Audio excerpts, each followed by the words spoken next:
So the self is going to be made up, Mead says, of two parts, the I and the me. How many parts did Freud have? Sigmund Freud, how many parts did he have? That's it? 3. 3 parts, and so Mead's going to say the I and the me. Now, if you know Freud, the I is the id, and the me is the superego. In other words, the me is what society wants us to know.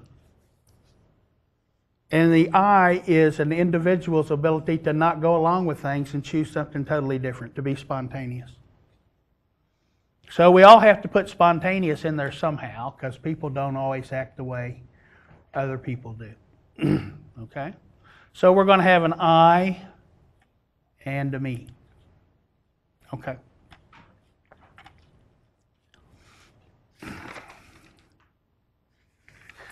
Now, let's go back just a second.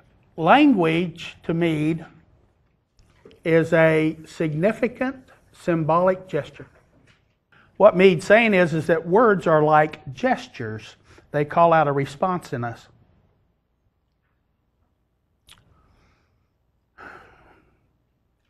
Now, let me show you a gesture. Know what I mean when I do that? What about this? What about this? Okay? Gestures are nonverbal expressions. So all language starts nonverbally. The first thing that happens, Mead says, is that moms pick their babies up and hold them and look at them, and they start saying the language. They start talking to the child and interacting with the child. But first they interact nonverbally. They pick them up and rock them and hold them and feed them. And so that's the beginning of them to learn language, is that first connection they make. And that connection, as we know, is very important in their development. What that relation is between the caretaker, what Mead is going to call the significant other. Now, we use significant other because not everybody's raised by parents. But what we mean is parent. Who parents this child? It could be a foster parent. It could be an aunt. It could be a brother or sister. Actually, in lots of families, raising the kids themselves where a parent's absent or drug addicted or gone, okay, or not doing their duties.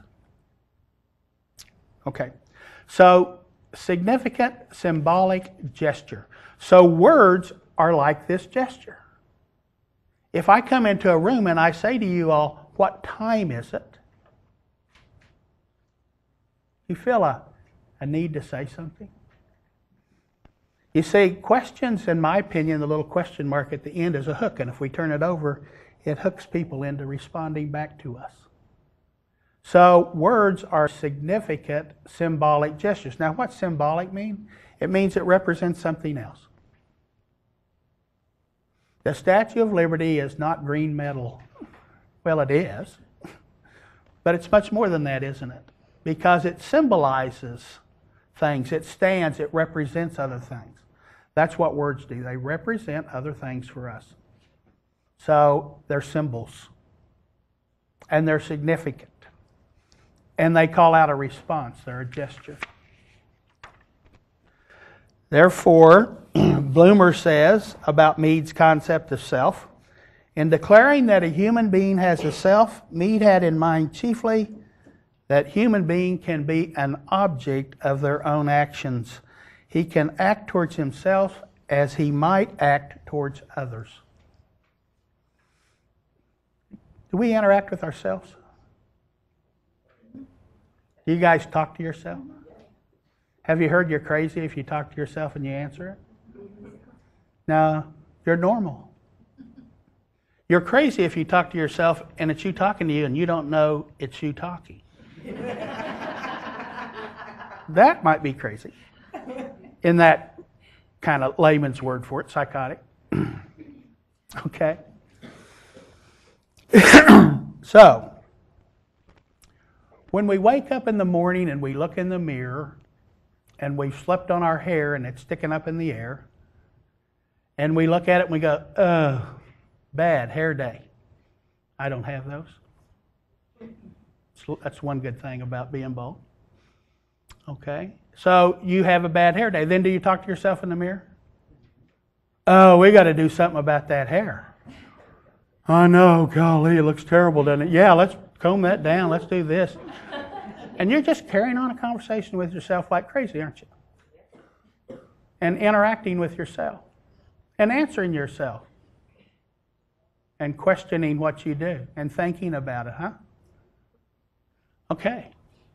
You're getting the idea. Human beings then are capable of what we call inner talk. Now, when you're inner talk, do you pay attention to it? Is it negative or is it positive? Can be both. For some people, it's always negative, though. What's going to happen to them?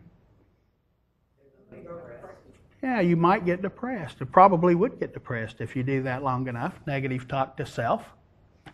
Critical. Are you critical?